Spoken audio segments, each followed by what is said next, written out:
Hi everyone, I'm Aryan and I'm a first year student at Nalsar University of Law, Hyderabad.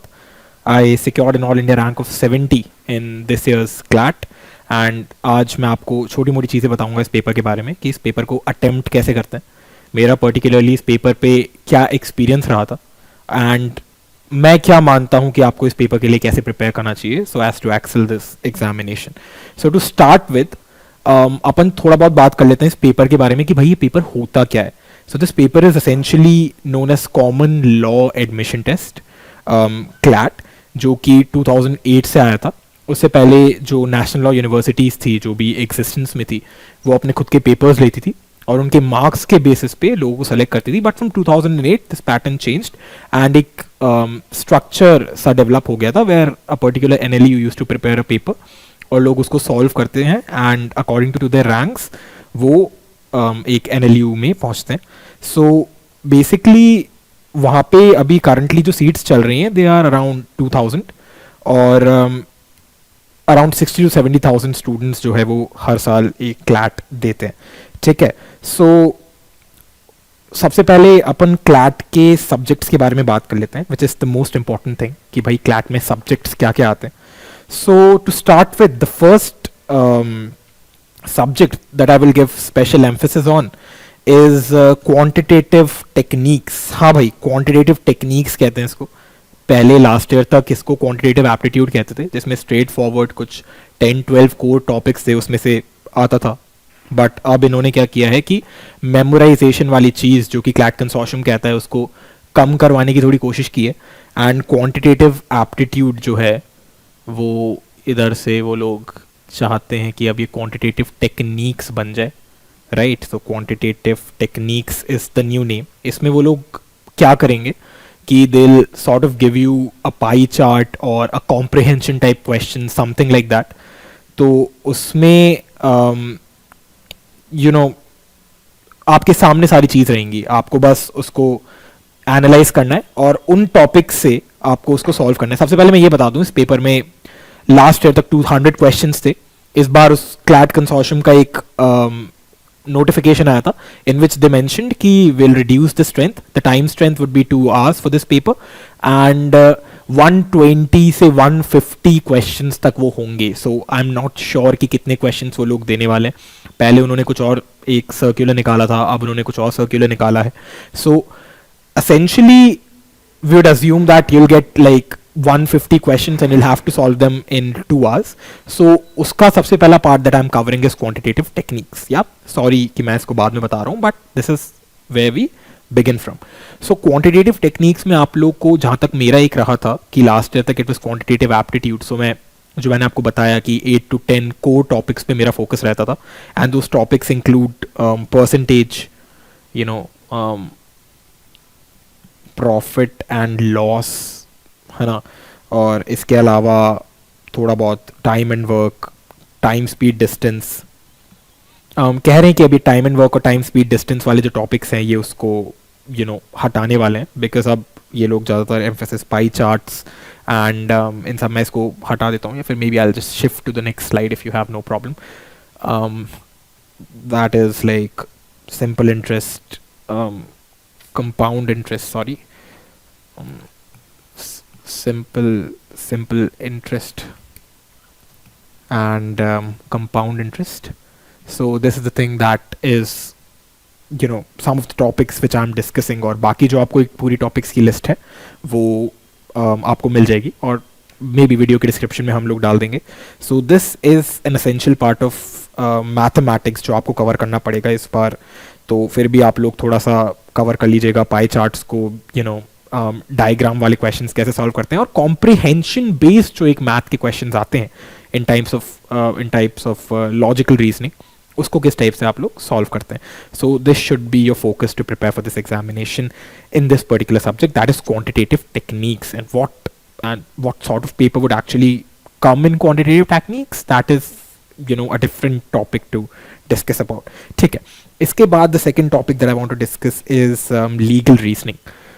तो इस पे भी थोड़ा सा विवाद हुआ था जिसमें पहले इन लोगों ने नोटिफिकेशन निकाला था कि हम लोग जो है उस लीगल रीजनिंग वाला जो सेक्शन है उसको हटाएंगे और उसके साथ साथ उसके यू नो इन इन उसके अलावा हम लोग एक डिडक्टिव रीजनिंग वाला एक सेक्शन लेके आएंगे एंड लीगल रीजनिंग को हम लोग हटा रहे हैं, बट अब उन्होंने एक सर्कुलर निकाला था that legal reasoning is again be included in that. So legal reasoning के बेसिक पोर्शंस जो मैं आपको बताता हूँ, the first one is you know the constitution, which is one of the most important topics that you'd have to cover. The other thing is torts, then comes contracts, uske alawa a bit about criminal. I'm sorry, I'm writing it here. That is criminal. And उसके अलावा दो चार और topics which आई से is current legal affairs. Current legal affairs पे आप लोगों को डेफिनेटली एक स्पेशल फोकस देना पड़ेगा. कौन से केस लॉज आ रहे हैं अभी, एक इंपॉर्टेंट टॉपिक ऑफ डिस्कशन कौन सा चल रहा है. इवन समटाइम्स बिल वाले कुछ क्वेश्चंस होते हैं वो जीके के साथ साथ वो लोग उसमें भी डाल देते हैं, लीगल उसमें भी डाल देते हैं अगर that is related to law. So एक current legal affairs is something that you'd have to prepare और उस पर आपको एक स्पेशल फोकस देना पड़ेगा. This is all about legal reasoning. I cannot tell you कि कितने questions किस subject के होंगे because this is something that is not specified right now by the CLAT consortium. तो मैं आपको उसका डिटेल तो नहीं दे सकता, but I am pretty sure कि लीगल रीजनिंग का एक सब्सटेंशियल पोर्शन आएगा. और लीगल रीजनिंग का पोर्शन कैसा आएगा, wherein you'll be given a fact situation.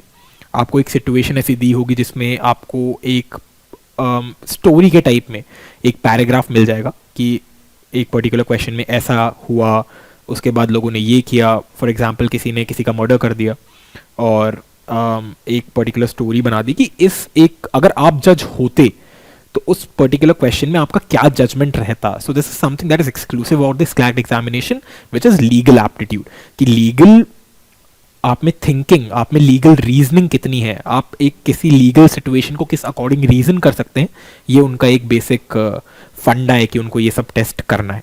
So this is all about legal reasoning. Fact के साथ आपको एक प्रिंसिपल मिलेगा. आई एम सॉरी, फैक्ट के साथ you will get a principal.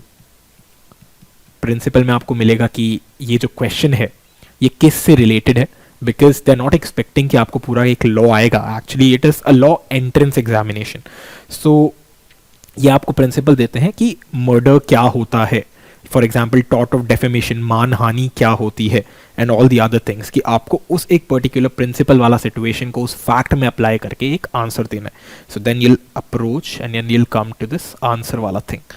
ठीक है, this is the most important part of this section. And again I am telling you, मैं आपको नहीं बता सकता कितने क्वेश्चन आएंगे. लास्ट टाइम तक they used to be 50 questions. So legal एक सब्सटेंशियल पार्ट कवर करता था पूरे क्लैट पेपर का. इस बार कितने क्वेश्चंस आएंगे, किस हिसाब से आएंगे, क्लैट कंसोर्शियम क्या चाहता है, I can not tell you that, but I believe कि लीगल में कुछ अच्छे क्वेश्चंस आएंगे. ठीक है, this is all about legal. The next thing, the next subject which I want to cover is current affairs.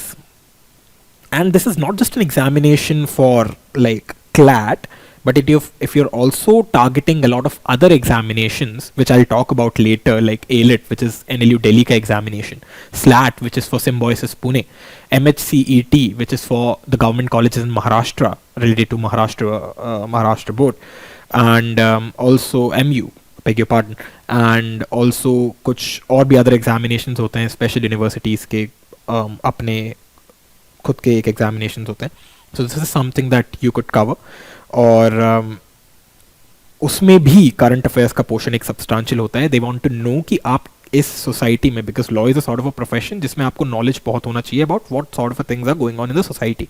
So GK is something which tests कि आपको कितना नॉलेज है कि आसपास में क्या सिचुएशंस हो रही है.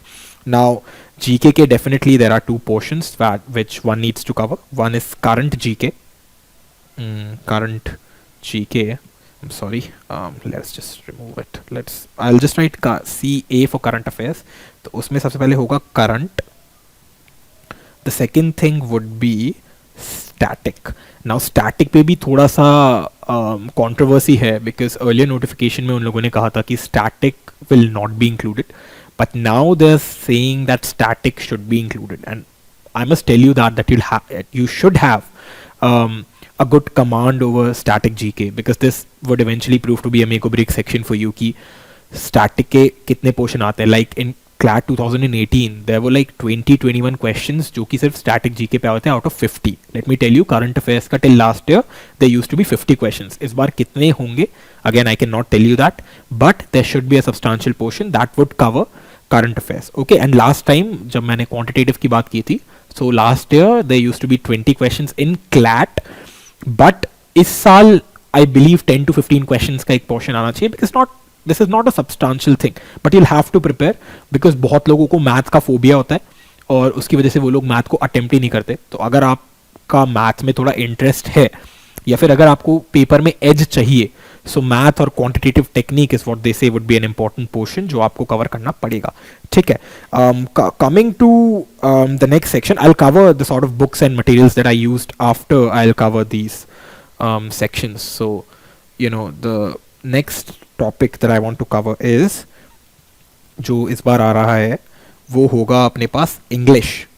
नाउ इंग्लिश भी लास्ट ईयर तक there used to be 40 questions. इस बार कितने होंगे again no idea, but English में इस बार इन्होंने पैटर्न थोड़ा चेंज किया है. Earlier some questions that one can mug up and one can solve in an examination वो आया करते थे, like antonyms, synonyms, you know, इस टाइप के क्वेश्चंस आते थे, you know, idioms, one word substitution, ऐसे क्वेश्चंस आते थे.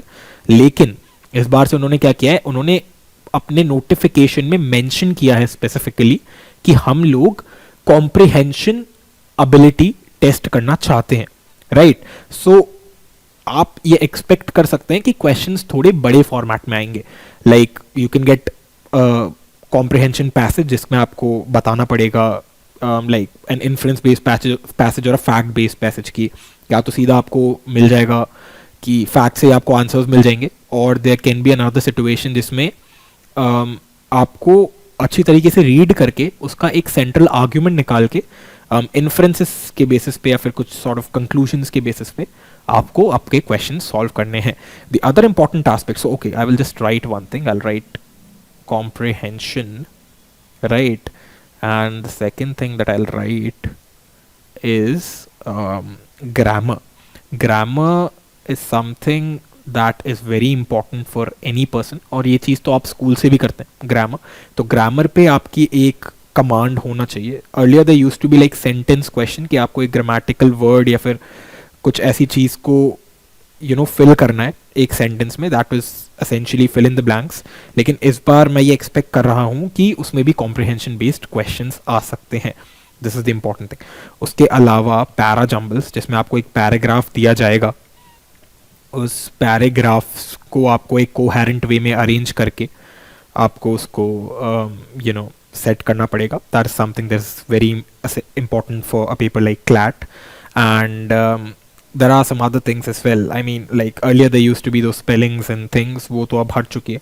So this is good कि CLAT जो है अब लोगों की critical ability test कर रहा है कि आप किस तरीके से सोच सकते हैं to you know clear this, to get into this profession. Like this is what is the main reason of clearing CLAT, कि आप इस profession को किस तरीके से tackle कर सकते हैं. Obviously you'll get a lot of things in the law school, but ये कुछ एक ऐसी चीज़ें हैं जिसमें आपका स्टार्टिंग से एप्टीट्यूड होना चाहिए, और अगर ये आप में होगा so they will sort of select you कि हाँ भाई ये बंदा एक ऐसा है जो इस फील्ड में जा सकता है and can excel over other people. So this is something that you will have to you know take in mind, और you have to consider. Beg your pardon. ठीक है, now the next thing, I am just erasing this thing. So the next thing and the final portion is logical and critical reasoning. इसमें दो पोर्शन होते हैं. Last year तक you know around 40 क्वेश्चंस were there, या 40 क्वेश्चंस were there in this section. तो इसमें फर्स्ट ऑफ ऑल अपन कवर करेंगे लॉजिकल, जिसमें आपके वो वाले टॉपिक्स आते हैं अरेंजमेंट के, सीरीज के, यू नो कैलेंडर्स के, कोडिंग डिकोडिंग वाले, कि आप किस तरीके से एक डेटा आपको मिलता है और उस डेटा से रिलेटेड आपको एक क्वेश्चन पूछते हैं तो आप अपना एप्टीट्यूड किस तरीके से लगा सकते हैं, which is essentially based on numbers. मतलब मोस्ट ऑफ द क्वेश्चंस आपके नंबर या फिर एक केस स्टडी पे आता है जिसमें आपको कुछ चीज़ें को डिकोड करना पड़ता है. This is all about the logical reasoning part. और उसके अलावा the second part is critical reasoning. Critical reasoning जो है वो आपके इन्फ्रेंस पे बेस्ड है कि आप एक पैराग्राफ को या फिर एक सेंटेंस को किस तरीके से एवेल्युएट करते हैं, उसमें किस तरीके से आप अपनी थिंकिंग लगाते हैं। बिकॉज जब एक पैराग्राफ आता है तो उसमें कुछ चीज़ें बताई गई होती हैं, कुछ चीज़ें एक ऑथर अज्यूम करता है जो भी लिखता है उसको, कि लोगों को पता होगा। सो उस चीज़ को आप किस तरीके से अज्यूम कर सकते हो, एक पर्टिकुलर स्टेटमेंट या फिर एक पर्टिकुलर कंडीशन से आप किस तरीके के कंक्लूजन्स ड्रॉ कर सकते हो। आपकी सोचने की क्षमता किस टाइप की है, how fast you can think about a topic. ये सब चीज़ें हैं जो कि एक क्रिटिकल रीजनिंग में कवर होता है। And it's also important in the profession of law, because आपको बहुत सारी चीज़ों को डिसाइफर करना पड़ता है, अंडरस्टैंड करना पड़ता है। तो उस चीज़ के लिए भी this section becomes really important in the paper like CLAT. और इस बार तो नोटिफिकेशन में भी आया है कि क्रिटिकल एबिलिटी को वो टेस्ट करेंगे, जैसा कि मैंने पहले कहा। So be prepared for these topics, ठीक है। जो भी इसकी लिस्ट वगैरह होगी या जो भी इंपॉर्टेंट बुक होगी, I will cover later in this video. तो ये तो थे अपने 5 subjects. If I am missing something please tell me in the comment section कि मैं उसको भी कवर करूँ आगे। But this is something that I could remember. मतलब लास्ट टाइम तक 5 होते थे, इस बार हाँ एक डिडक्टिव लॉजिक भी वो लेके आए हैं। This is something that I have to cover. This is something that is important. So deductive logic is more or less like legal reasoning. बस इसमें क्या होता है कि आपको जो फैक्ट्स दिए जाएंगे, आई डोंट नो वेदर वो लोग लीगल आपको फैक्ट्स देंगे या फिर एक नॉर्मल लाइफ सिचुएशन से रिलेटेड आपको फैक्ट देंगे कि किस तरीके से आप चीज़ों को अंडरस्टैंड करते हैं और आप क्या करते अगर आप इस पर्टिकुलर सिचुएशन में होते। अगेन उसमें वही आपको एक फैक्ट सिचुएशन दिया जाएगा और आपको चीज़ों को देख के एक्सट्रैपोलेट करके you'll have to जो ऑप्शंस होते हैं उसमें से आपको निकालना पड़ेगा कि कौन सा option is best suited for this particular thing. So this is about the logical reasoning section. Now comes an another important part. I mean ये सब्जेक्ट्स तो है, इसका मैंने बस आपको एक ब्रीफ दे दिया है कि हाँ भाई इस सब्जेक्ट में ये सब होता है, बट उसके अलावा इन सब चीज़ों की प्रिपरेशन कैसे करें और मैंने इन सब चीज़ों की कैसे प्रिपरेशन स्टार्ट की थी. सो फर्स्ट ऑफ ऑल, अगर आपको इस प्रोफेशन में आना है, द प्रोफेशन ऑफ लॉ या फिर ये तो लीगल जो प्रोफेशन है उसमें अगर आपको आना है, so the most important thing that you would have to consider is reading. कि रीडिंग एक ऐसा चीज़ है जो कि एक लॉयर को पूरे लाइफ में करना पड़ता है. One will have to read a lot. So अगर आप अपनी प्रेपरेशन अभी स्टार्ट कर रहे हैं, बिकॉज अभी जनवरी आ गया है, you'll have 3-4 months to prepare for this paper. मई में पेपर है, आई थिंक 10 to 15 के बीच में this paper would be conducted. तो आपको एक ऐसी हैबिट होना चाहिए कि आप कोई सी भी चीज़ जब पढ़ें तो ईजिली उससे कंक्लूजन ड्रॉ कर सकते हैं, उसको समझ जाए कि ये कह क्या रहा है. और अगर आप इस स्ट्रैटेजी को फॉलो करेंगे, if you will read a lot, तो आप इस पेपर पे बहुत से लोगों से एज पे रहेंगे, because they have no idea like how to read और how to start reading. When you have a lot of data that is there in front of you and you will have to think कि मैं इतना सारा इन 2 hours कैसे पढ़ूंगा, because आपका brain भी उस अकॉर्डिंग वर्क करने लग जाता है. So it would be important for one two think और उस चीज़ को जल्दी से जल्दी समझ जाए और questions with an accuracy solve कर पाए. सो ये एक चीज़ है जो मैंने किया था. मैंने बहुत सारी बुक्स पढ़ी थी ड्यूरिंग माई टाइम जब मैंने क्लैट दिया था लास्ट ईयर. तो एक वो वाला चीज़ था. So books is something that is very important for a person. The next thing which is specially concern with GK is कि आप अपना एक कंटेंट कहाँ से ले रहे हैं, because there are a lot of GK examinations. आपको बैंक के जीके एग्जामिनेशंस मिलेंगे, आपको आईएएस के जीके एग्जामिनेशंस मिलेंगे, आपको फिर ये लॉ एंट्रेंस एग्ज़ाम के पेपर्स और वो सब मिलेंगे. तो आपको इस चीज़ को देखना पड़ेगा कि मेरा जीके किस साइड एसोसिएटेड है, because the person who is making the paper, he और शी नोज़ कि पेपर अपन को किस एक परव्यू में बनाना है, किन किन चीज़ों को इंक्लूड करना है, किन किन चीज़ों को इंक्लूड नहीं करना है. फॉर एग्जाम्पल, अगर आप बैंकिंग के क्वेश्चंस देखेंगे तो it is very different from what a law paper essentially asks a person, because आपको उस डेटा से रिलेटेड चीज़ों पे ध्यान होना ज़रूरी नहीं है. So there are a lot of websites जिससे आप एक पर्टिकुलर डेटा को ले सकते हैं. और द मोस्ट इम्पॉर्टेंट ऑफ दो सोर्सेज जिससे क्लैट क्वेश्चन पूछता है, they are number 1 is bills. Bills बहुत इंपॉर्टेंट है, कौन कौन से बिल्स पास हुए, एक्ट्स, सम लीगल न्यूज़ जो कि लीगल जीके में भी कवर होता है. उसके अलावा national and international affairs, national and international affairs, उसके अलावा like dates, important dates, right, obituaries कि किस किस की डेथ हुई है इस पर्टिकुलर टाइम बीइंग में, and somebody who is very famous, he और she is likely to be asked. So ये सब एक कोर टॉपिक्स होते हैं. The other thing is sports. Sports पे भी आपको क्वेश्चंस पूछे जा सकते हैं. उसके अलावा there are lot of domains जो आपको धीरे धीरे जैसे जैसे आप प्रिपेयर करेंगे आपको समझ में आएगा. But these are some of the main topics जो मैं बता रहा हूँ आपको कि ये हैं जिनसे आप, अगर आप इन टॉपिक्स पे स्पेशल फोकस देंगे, so things could be much easier for you. So these are those topics. इनके अलावा ये टॉपिक्स पढ़े कहाँ से, कि हाँ ये सारे टॉपिक्स तो देख लिए मैंने, but where to read these topics from. So some of the sources that I personally followed during my preparation were GK Today. This is a website that is very important for a CLAT aspirant is what I believe, because इसमें overall आपको सब कुछ cover हो जाता है. Important और थोड़ी सी कम important news जो होती है उन सब का सेग्रीगेशन आप इजीली कर सकते हैं इस वेबसाइट के थ्रू.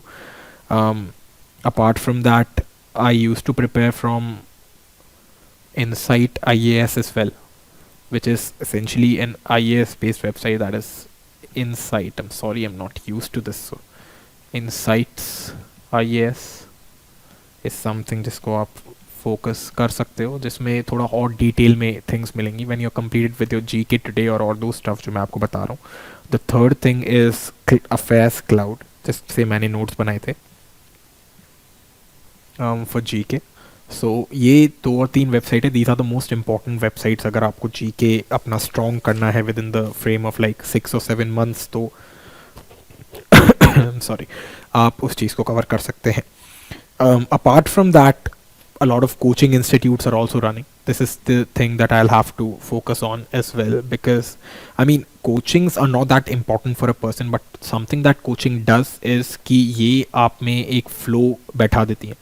So एक coaching के material specially in GK, like अगर आप किसी भी CLAT coaching की बात लेते हैं, so वो लोग अपना एक standard material specially for CLAT prepare करते हैं, because they know कि CLAT वाला the one who is setting the paper क्या बना रहा है.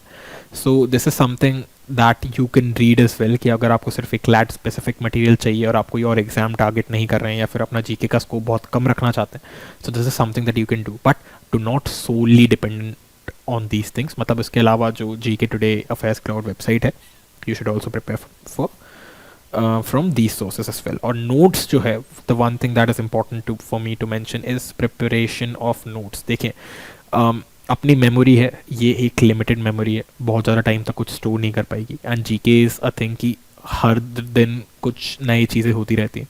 सो you will have to be very particular कि आपको किस अकॉर्डिंग अपने नोट्स प्रिपेयर करने हैं, कौन से टॉपिक है वो ज़्यादा इंपॉर्टेंट है आपके लिए, कौन से टॉपिक्स हैं जो थोड़े कम इंपॉर्टेंट है आपके लिए, उस चीज़ों को सेग्रीगेट करें एंड अकॉर्डिंगली नोट्स प्रिपेयर करें, specially for GK, because notes preparation से आपको चीज़ें सिस्टमैटिकली याद रहेंगी.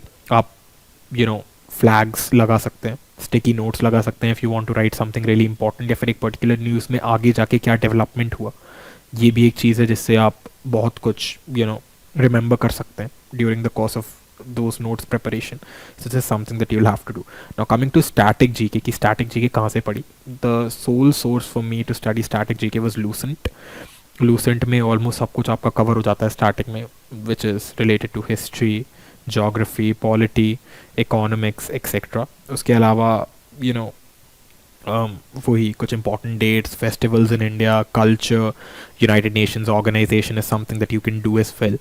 ये भी एक इम्पॉर्टेंट टॉपिक होता है और इससे भी कभी कभी 1 या 2 क्वेश्चंस आ सकते हैं. सो अगर आपको एज चाहिए और आपको अपनी प्रिपरेशन बहुत ज़्यादा कॉम्प्रिहेंसिव बनानी है, so please cover these topics as well.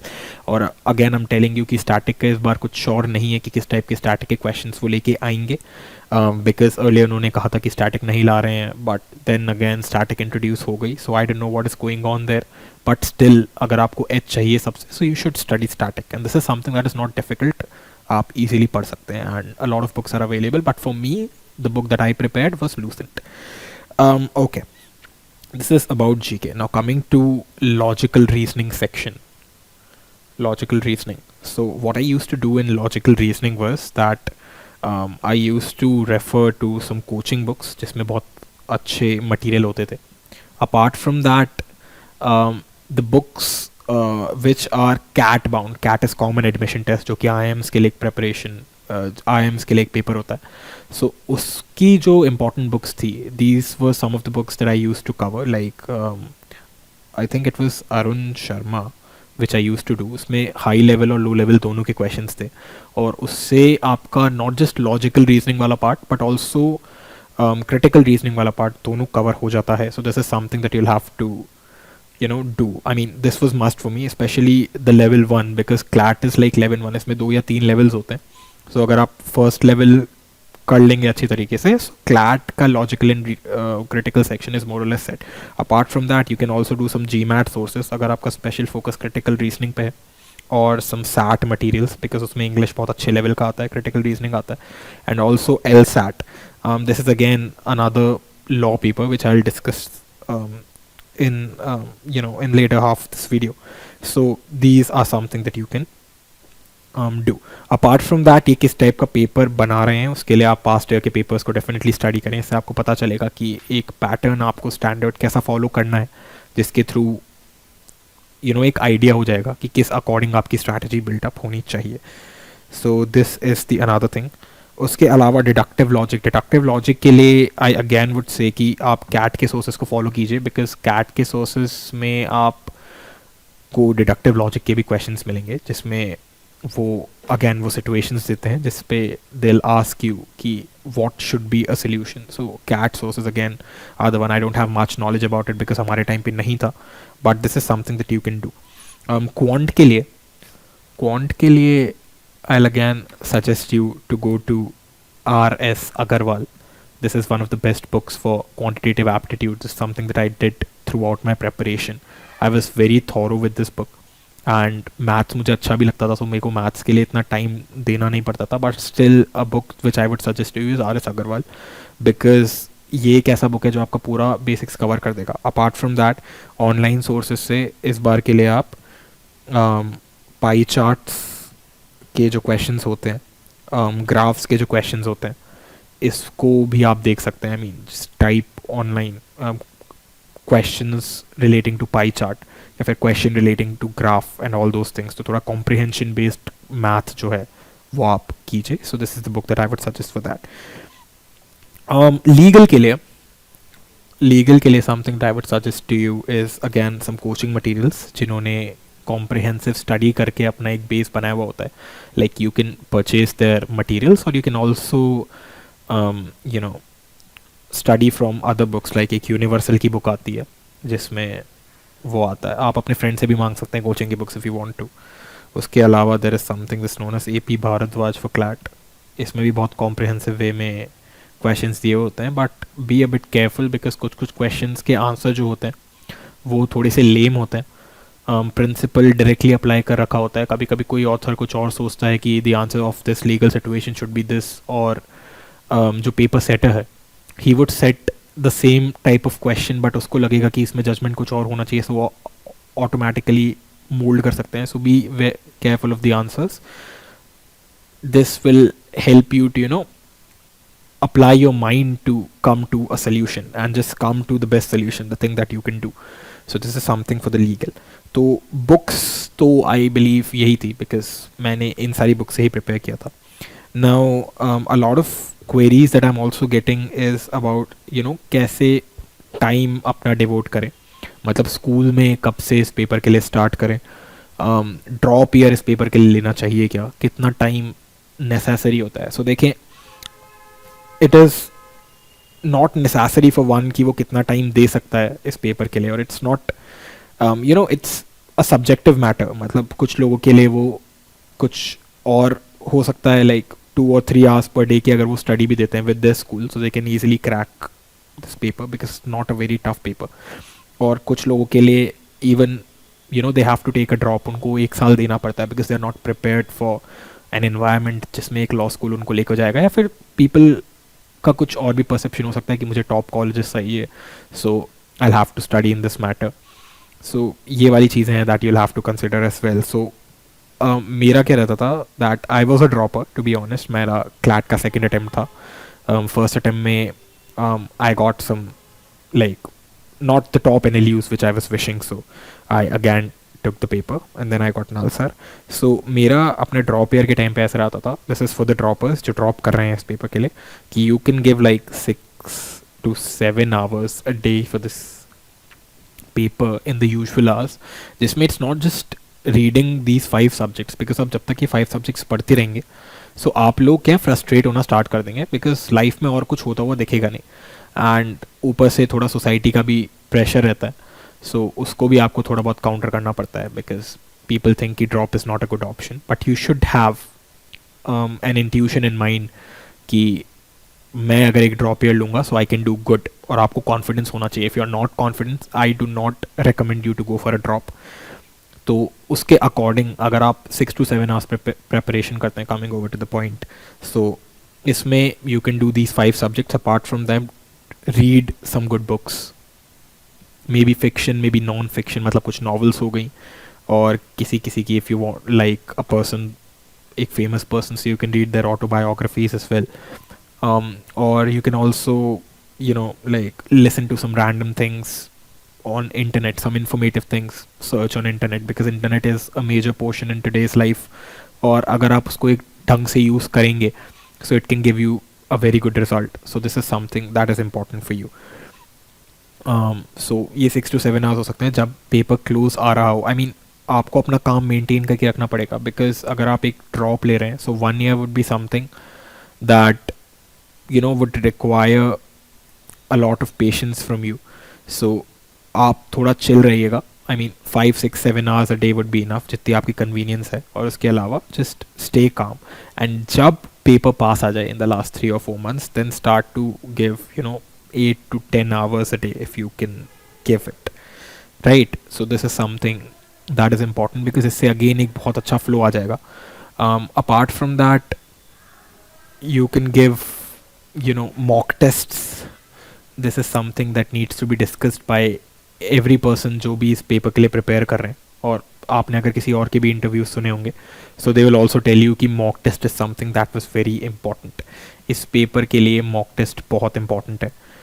इस पेपर का generally timing is 3 to 5 in the evening, मतलब आफ्टरनून वाला टाइमिंग होता है ये.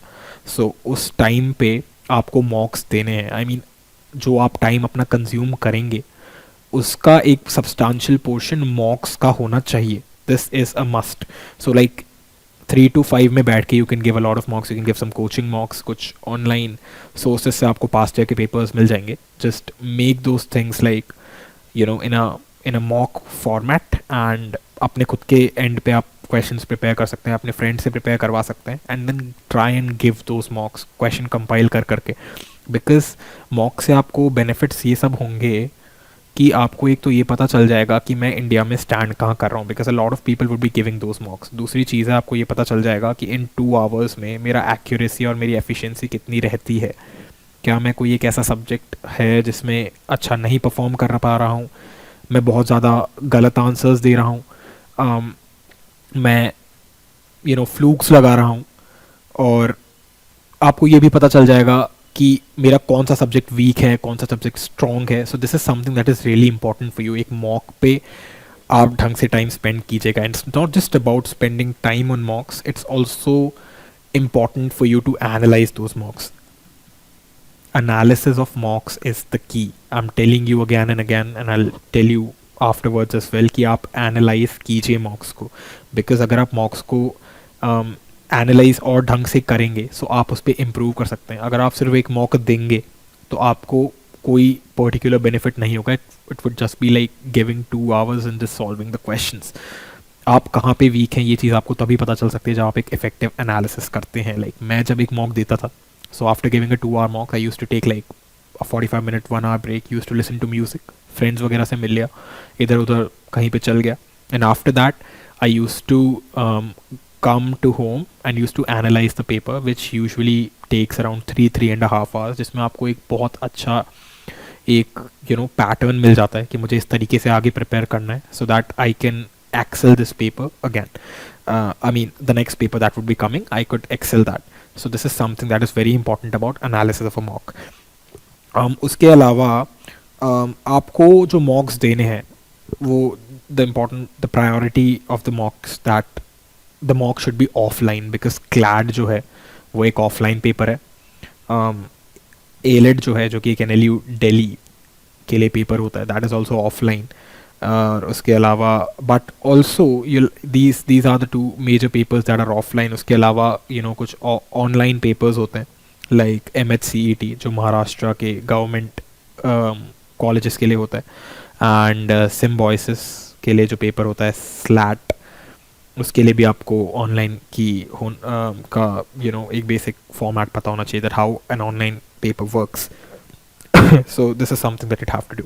So like I just mentioned the names of the papers, so I'll just tell you something about these papers as well. So first coming to ALET, जो कि मैंने बताया NLU Delhi के लिए होता है. There are 150 questions that are covered which are divided in the range of 35 into 4 plus 10. और उसमें 35 होता है इंग्लिश को, 35 होता है GK को, 35 होता है लीगल एप्टीट्यूड को, एंड 35 होता है लॉजिकल रीजनिंग को, and the 10 logical and critical reasoning, and the final 10 questions are of maths. So as far as what I have figured out कि ALET is a tough exam, much tougher than CLAT. उसके लिए आपको थोड़ा सा additional practice करना पड़ता है. I mean when you'll prepare for CLAT you'll definitely get a sort of a pattern जिस पे ALET वर्क करता है, और हो सकता है इस बार तो क्लैट भी ALET के पैटर्न का ही बन जाए. बट उसके अलावा भी अ लिटिल बिट एफर्ट्स थोड़े बहुत और ज़्यादा, जो मुझे लगता है, I mean this is a debatable topic, but थोड़ा एक्स्ट्रा एफर्ट्स मेरे अकॉर्डिंग आपको उस पर डालना पड़ेगा, जिसमें आपको GK में थोड़ा सा IAS का कंटेंट ज़्यादा पढ़ना पड़ेगा, मैथ्स में आपको थोड़े से और डिफिकल्ट क्वेश्चन सॉल्व करने पड़ेंगे, इंग्लिश में आपको कंप्लीट कॉम्प्रिहेंसिबिलिटी और क्रिटिकल के क्वेश्चन सॉल्व करने पड़ेंगे, जो इस बार का क्लैट का मेन मोटिव है. Apart from that these two papers MHCET और Symbiosis, these are a bit simple papers. इसके लिए भी बहुत अच्छे कॉलेजेस हैं, like Symbiosis and the top colleges जो MHCET से लेते हैं, like GLC Mumbai, ILS Pune. Okay, so another important thing that is being asked is the future aspects of law. So although I'm not an expert in this topic and I also do not have much experience in this, but some of the fields that I have seen in the law school are, number one is litigation, which is essentially a courtroom lawyering. So in litigation, जिसको आप कहते हैं कि काला coat वाली lawyering, तो वो होती है जिसमें आप कोर्ट विजिट करते हैं, आप केसेस लड़ते हैं जज के सामने, और उसके थ्रू आप अपने क्लाइंट को जितवाते हैं. So this is something that is litigation, although it's not a perfect explanation of that, it's much more than that, but this is something, एक छोटा मोटी सी चीज़ है लिटिगेशन के बारे में जो मैं आपको बता सकता हूँ. The other thing that is one of the most attractive things about a good college in law is the corporate jobs that they offer. So corporate के लिए भी बहुत लोग एक लॉ स्कूल में आते हैं कि which is essentially a company lawyer. मतलब आपको बहुत सारी डोमेन्स आपके लिए ओपन हो जाती है, आप एक कंपनी के लिए काम करते हैं, maybe as an in house counsel, इसमें आप एक ही कंपनी के लीगल मैटर्स को लेते हैं, और maybe in a law firm जिसमें आपके पास बहुत सारी आउटसोर्स्ड काम आते हैं बहुत सारी डिफरेंट कंपनीज़ के through. So this is something about corporate जो कि मैं आपको अभी बता सकता हूँ, मुझे बहुत नॉलेज नहीं है इस फील्ड में. Another important thing that I have heard from people is legal journalism, जिसको राइटिंग में बहुत इंटरेस्ट है. It is a field for them and it's also a field that is growing. आप लॉ स्कूल में बहुत सारे अपने पब्लिकेशंस करवा सकते हैं. This is one of the most advantages things about law school, कि आप उसमें एक अच्छा करियर बिल्ड कर सकते हैं. कि अगर आपकी राइटिंग स्किल्स बहुत अच्छी है, आपको लिखने में अच्छा लगता है, आपको नए नए टॉपिक स्टडी करने में अच्छा लगता है, आपको एक्सप्लोर करने में अच्छा लगता है, सो you can definitely pursue this field of legal journalism. Apart from that, judiciary definitely is something that is a target of a lot of students.